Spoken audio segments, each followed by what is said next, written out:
പറവൂരിൽ നഗരസഭ health squad പരിശോധന. പ്രമുഖ ഹോട്ടൽ എന്നറിയപ്പെടുന്ന തെക്കേ നാലുവഴിയിലെ hotel white city, Peruvaram KL42 kitchen, KMK ജംഗ്ഷനിലെ നഫാത്ത് ബേക്കേഴ്സ് ആൻഡ് റെസ്റ്റോറന്റ് എന്നിവ ഉൾപ്പെടെ 5 സ്ഥാപനങ്ങളിലാണ് ഗുരുതരമായ കുറ്റകൃത്യങ്ങൾ കണ്ടെത്തിയത്.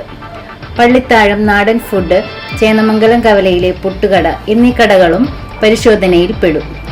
ഹെൽത്ത് ഇൻസ്പെക്ടർ RO പ്രശാന്തിന്റെ നേതൃത്വത്തിലുള്ള സംഘം ഇന്ന് രാവിലെ നടത്തിയ പരിശോധനയിൽ 25,000 രൂപ വീതം പിഴ ഈടാക്കാനായി 5 സ്ഥാപനങ്ങൾക്കും നോട്ടീസ് കൊടുക്കുമെന്ന് അദ്ദേഹം പറഞ്ഞു. സ്ഥാപനങ്ങളുടെ പേരുകളും പിടികൂടിയ വസ്തുക്കൾ എന്തൊക്കെയെന്ന് പറയാൻ ഹെൽത്ത് ഉദ്യോഗസ്ഥൻ RO പ്രശാന്ത് തയ്യാറായില്ല.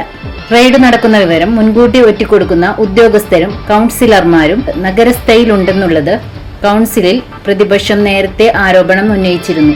ഇതിനെ തുടർന്ന് നടത്തിയ പ്രഹസനമാണ് ഈ റെയ്ഡ് എന്ന് TV നിതിൻ പറഞ്ഞു.